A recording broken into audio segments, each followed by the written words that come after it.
오늘 여러분과 더불어서 함께 살펴보실 우리 하나님의 말씀의 제목은 전지전능하신 우리 하나님이라는 주제를 가지고 여러분과 함께 하나님 말씀 살펴보도록 하겠습니다. 하나님이 본래는 어떤 능력을 가지셨는데 그 모든 능력을 다 제한받으시고 또 육체의 옷을 입고 이 땅까지 오셨을까? 이 모든 문제들을 함께 또 생각해보는 그러한 시간을 갖도록 하겠습니다. 호세아서 6장 3절의 말씀 같이 열어보도록 합니다. 그러므로 우리가 여호와를 알자, 힘써 여호와를 알자.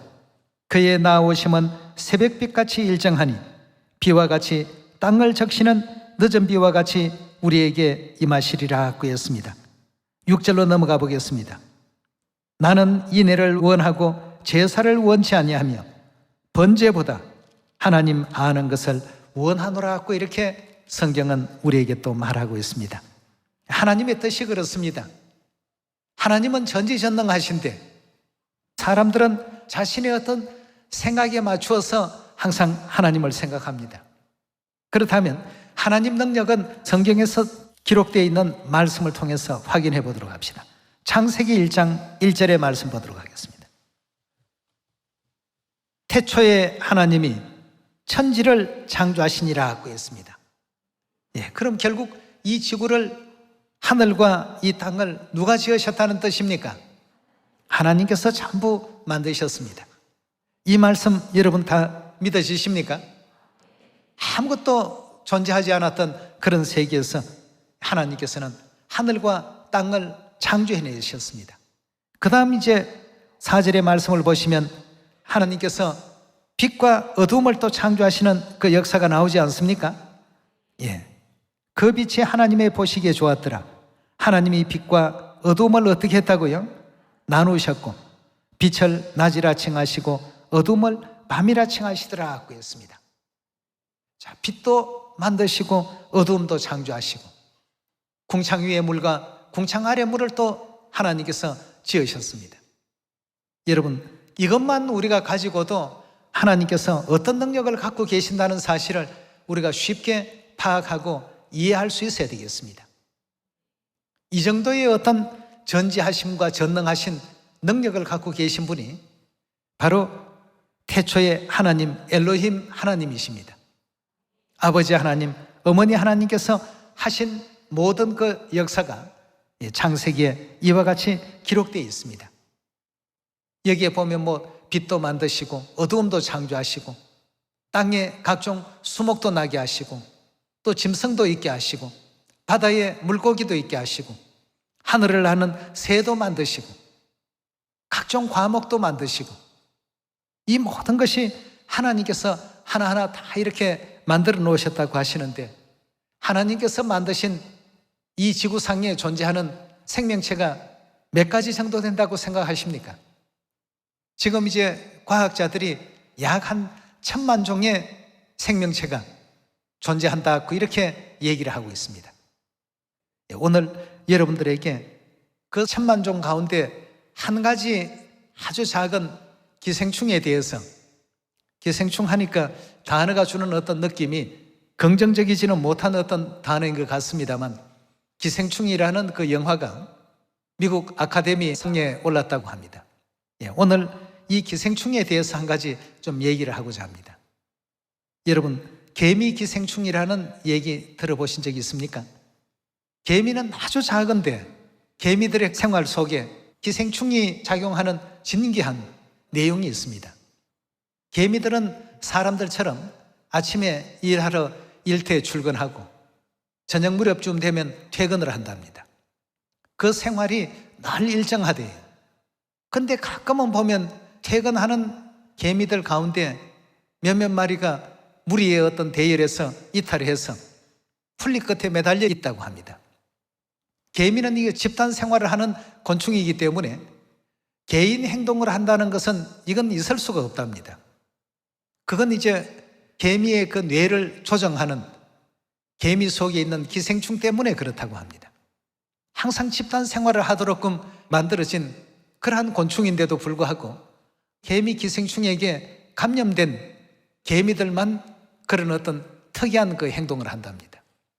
개미 기생충들이 소나 양의 그 속에 들어가서 서식하기 위한 방법으로 개미를 그렇게 충동을 한답니다.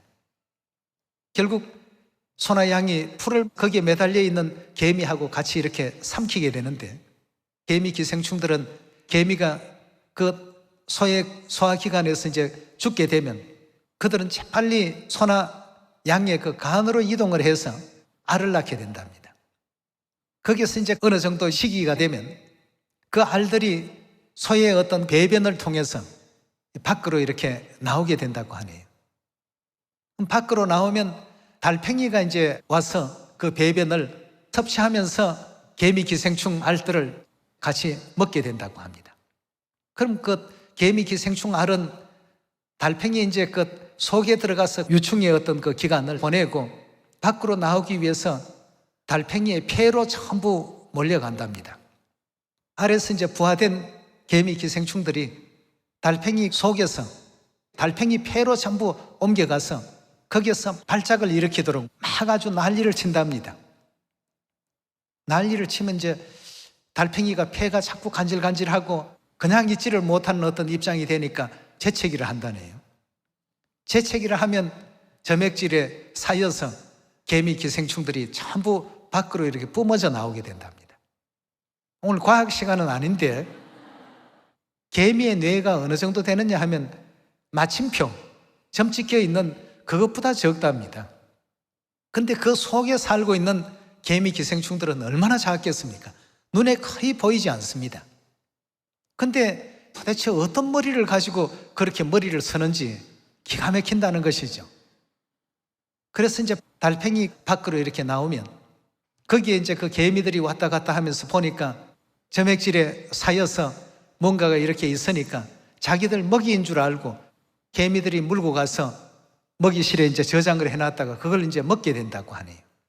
양이나 소의 간이 개미 기생충들의 고향이랍니다. 고향이니까 거기를 다시 이제 돌아오는 이와 같은 순환이.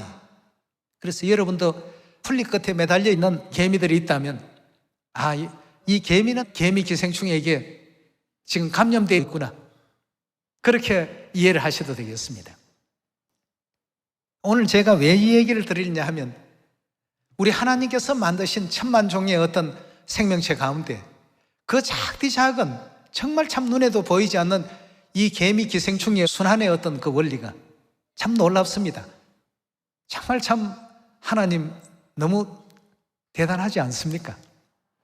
이런 모든 내용들을 통해서 보니까 참 우리 하나님은 작은 어떤 세계에서부터 엄청나게 큰 어떤 우주 세계까지 창조하시고 이루어 놓으신 그 능력의 역사는 실로 참 대단합니다.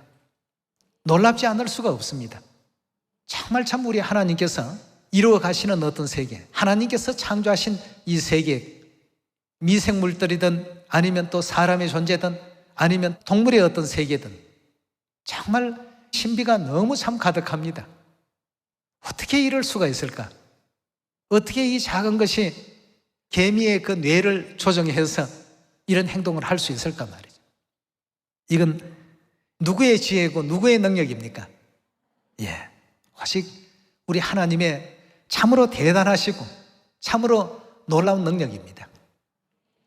천만 종에 이르는 생명체 하나하나를 하나님께서 이렇게 또 운용하시고 창조해 주셨고 고향으로 돌아가고 싶어하는 본성을 하나님께서 전부 넣어 놓으시고 하나님을 믿는 사람이든 믿지 않는 사람이든 막연하지만 우리가 가야 될 어떤 곳이 있다는 생각을 갖고 있더라는 것입니다.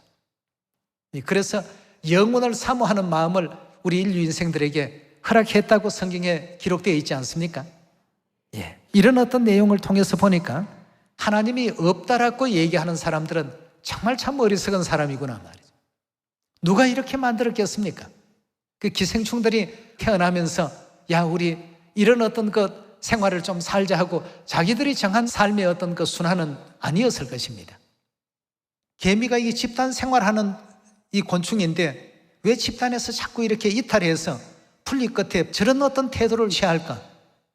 이제 곤충학자들이 살펴보다가 보니까 개미 기생충에게 감염된 개미들만 그런 어떤 행동을 취한다는 것을 발견하게 됐다고 합니다. 결국 소나 양이 와서 이제 풀을 뜯어 먹을 때 개미도 같이 이렇게 먹게 되니까 그것이 결국 이제 위 속으로 들어가게 되고 거기서 이제 기생충들이 또 나와서 알을 낳고 그 알들이 배변을 통해서 밖으로 나오게 되는 그 과정을 기생충들이 알아서 과연 그렇게 할 수 있겠습니까?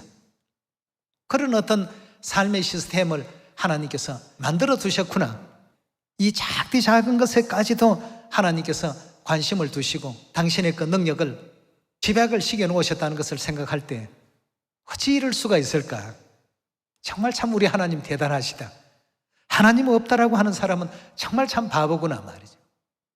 이런 걸 통해서 보더라도 만물을 지으신 우리 하나님이 얼마나 참 대단하신 분이신가를 저절로 우리가 느낄 수 있는 대목이 아닐 수가 없었습니다. 예. 우리 시편 14편 1절의 말씀 보겠습니다. 어리석은 자는 그 마음에 이르기를 뭐가 없다고요?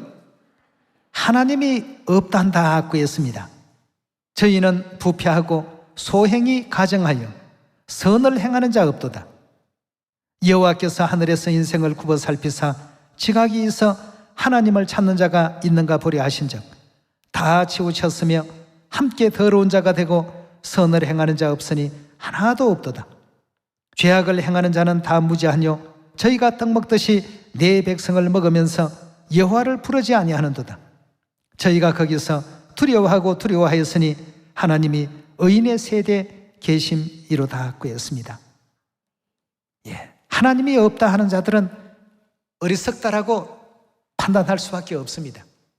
이런 작은 어떤 세계, 또 눈에 보이지 않는 미시의 세계에 이르기까지 하나님께서는 다 그 생명체들에게 각각의 할 어떤 역할과 그런 정도의 일은 할 수 있도록끔 능력과 지혜를 전부 이렇게 주셨습니다.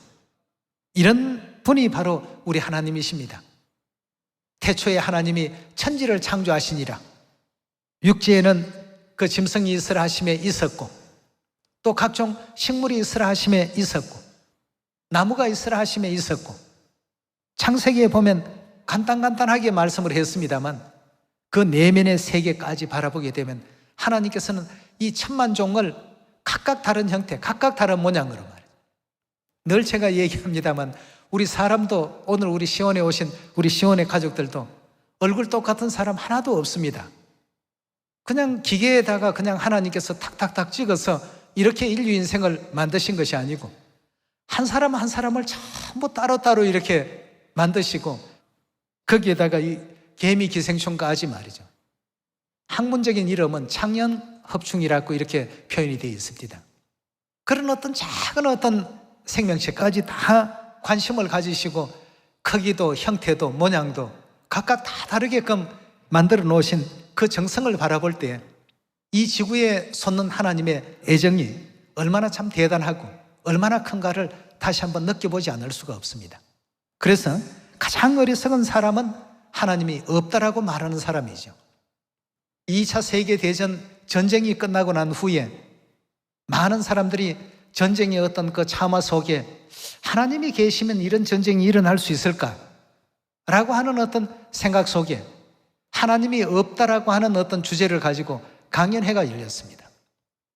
이제 많은 사람들이 강연의 어떤 연사로서 나오게 되는데 그 중에 천문학자가 나는 아주 그 오랜 세월 동안 저 멀디 먼 우주까지 만원경을 가지고 관측을 해봤지만 어느 별에도 하나님은 안 보이더라.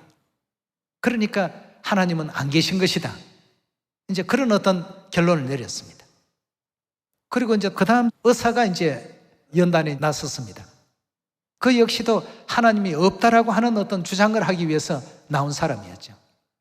나는 해부학 전문가인데 사람의 몸을 그 해부할 때마다 또 병을 고치기 위해서 수술을 할 때마다 가슴 어디에도 영혼은 보이지 않았고 뇌 수술을 한다고 뇌를 봐도 거기에도 하나님께서 말씀하신 영혼이라는 그 존재는 볼 수가 없었다. 그럼 영혼이 없다라고 하는 것은 결국 눈에 보이지 않는 하나님도 안 계신다는 증거 아니냐 말이죠. 시편 14편에 있는 이 말씀과 똑같은 어리석은 자의 어떤 그 표현을 했습니다. 그 자리에 모인 사람들이 박수를 치면서 정말 참 그렇구나, 모두가 다 수긍하는 그런 입장이었습니다. 청중들에게 마지막으로 여러분들의 그 의견은 어떤지 질문을 하라고 시간을 주었습니다. 아무도 이제 질문하는 사람이 없었습니다. 두 사람의 어떤 그 얘기가 너무나도 참 강렬하고 과학적으로 증거를 그와 같이 쏟아놨기 때문에 말이죠. 근데 그 중에 이제 그 한 노 부인이 그 연단에 올라서 제가 천문학자님에게 질문을 좀 드리겠습니다. 천문학자님은 만원경을 가지고 바람을 볼 수 있습니까? 라고 물었습니다. 그러니까 바람이 안 보이죠. 바람을 어떻게 봅니까? 천문학자가 오히려 그렇게 답을 했습니다. 그럼 천문학자님은 어떻게 바람도 볼 수 없는 그런 만원경을 가지고 전지전능하신 하나님을 우주에서 찾으려고 그렇게 하셨습니까? 말이죠. 최소한 바람 정도는 보이는 만원경을 갖고 계셔야 하나님이 있다 없다 하는 이 사실을 말할 수 있는 자격이 있는 거 아니겠냐. 그러니까 천문학자가 거기에서 얼굴이 불그락푸르락 해졌습니다. 두 번째 이제 의사에게 이제 질문하겠다고 했습니다. 지금 앞에 계신 의사 선생님께서는 결혼을 하셨느냐고 물었습니다. 결혼했다고 하니까. 아이는 있느냐 하니까 아이가 있대. 그럼 당신은 그 부인과 아이를 사랑하느냐고 물었습니다. 사랑한다고 해서. 진짜 참 사랑하느냐? 정말 사랑한다고. 그럼 사랑이라는 것이 가슴 속에 있습니까? 머리 속에 있습니까? 아니면 입 속에 있습니까? 어디에 있는지 한번 그 사랑이라는 걸 한번 좀 꺼내서 우리에게 보여달라고 말이죠. 그러면서 조그마한 칼을 가지고 오더니 어디에 있는지 한번 좀 보여달라고 말이죠. 재치 있는 이 노 부인에 의해서 그 자리에 모여있던 많은 사람들이 하나님이 없다라고 하는 생각들을 전부 이제 바꾸게 된 것이죠. 실제 이제 2차 세계대전 이후에 이런 이제 그 강연회가 있었다고 합니다. 오늘 이제 여러분들과 저는 우리 하나님은 반드시 살아 역사하시고 살아 계신다는 사실을 작은 어떤 미물의 어떤 그 세계 속에서 작용하시는 이 작은 어떤 개미 기생충 한 가지만 가지고라도 그 하나님의 어떤 창조의 그 권능과 솜씨를 다 이해할 수 있지 않겠습니까? 우리 하나님은 너무나도 참 대단하십니다. 또 위대하십니다. 이런 대단하고 위대하신 하나님께서 이 땅에 오셔서 악인들을 바로 그 자리에서 응징하시고 하나님을 못 믿는 사람들을 그 자리에서 바로 믿게끔 하시고 이런 어떤 능력과 권능도 다 갖고 계셨을 것인데 2000년 전 육체를 쓰시고 이스라엘 땅에 예수라는 이름을 가지시고 오셨습니다. 히브리서 2장 6절의 말씀 보시면 오직 누가 어디 증거하여 가로되 사람이 무엇이 간데 주께서 저를 생각하시며 인자가 무엇이 간데 주께서 저를 권고하시나이까. 저를 잠깐 동안 누구보다 못하게 하셨다고요? 천사보다 못하게 하시며 영광과 존귀로 관시우시며 만물을 그 발 아래 복종케 하셨느니라 하였으니 만물로 저에게 복종케 하셨은즉 복종치 않는 것이 하나도 없으나 지금은 우리가 만물이 아직 저에게 복종한 것을 보지 못하고 오직 우리가 천사들보다 잠깐 동안 못하게 하심을 입은 자 곧 죽음의 고난을 받으심을 인하여 영광과 존귀로 관서신 예수를 보니 이를 행하심은 하나님의 은혜로 말미암아 모든 사람을 위하여 죽음을 맛보려 하심이라고 했습니다. 결국 우리는 죄 때문에 육체를 쓰고 이 세상에 내려와 있습니다만 죄 없으신 하나님께서 육체를 쓰시는 그 조건에는 천사보다 못한 능력을 가지고 이 땅에 오실 수밖에 없도록끔 그렇게 되어 있었습니다. 그래서 많은 사람들은 아예 하나님이시면 뭐 이것도 해야 되고 저것도 해야 되고 뭐 구름 타고 휙휙 날아다니기도 하시고 인간이 못하는 이것저것 온갖 것을 다 하실 수 있어야 그래야 신적 존재라고 믿을 수 있지 않겠느냐? 여러분, 이 땅에 예수님께서 무엇 때문에 오셨다고 했습니까?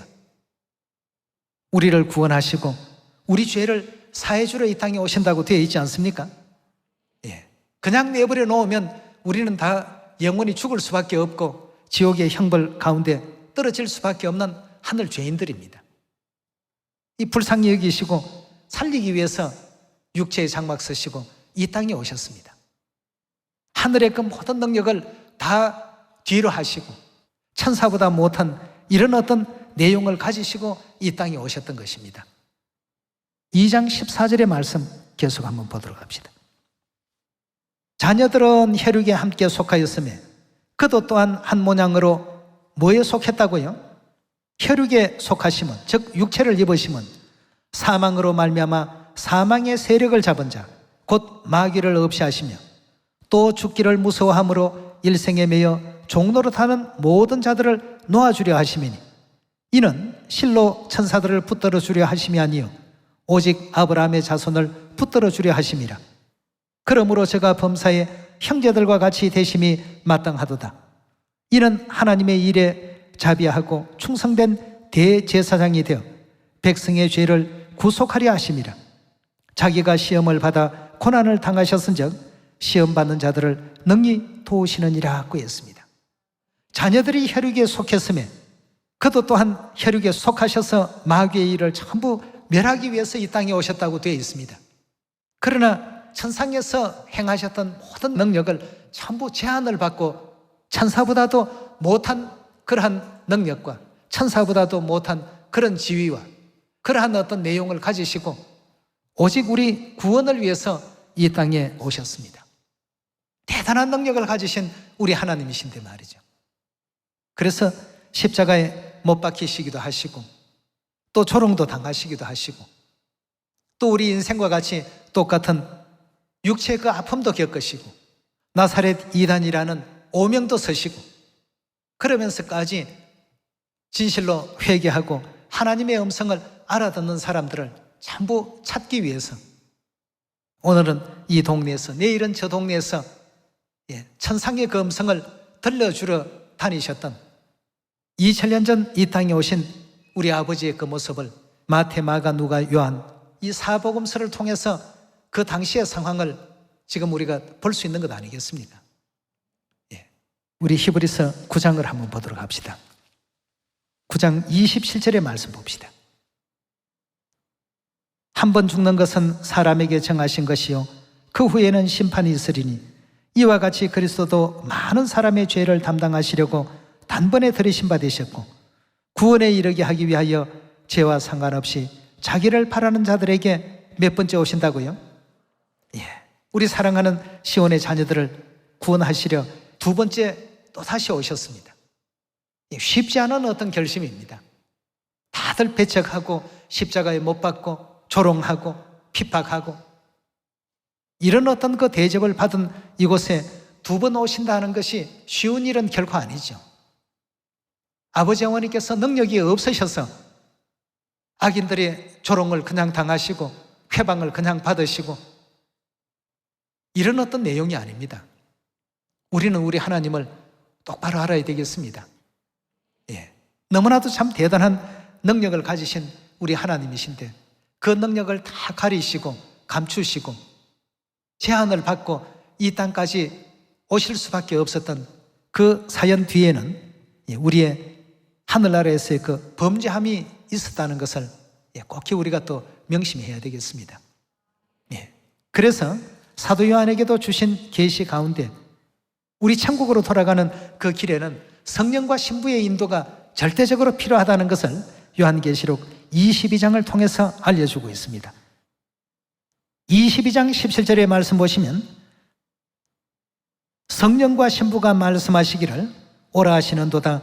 듣는 자도 오라 할 것이요 목마른 자도 올 것이요 원하는 자는 값없이 생명수를 받으라 하시더라.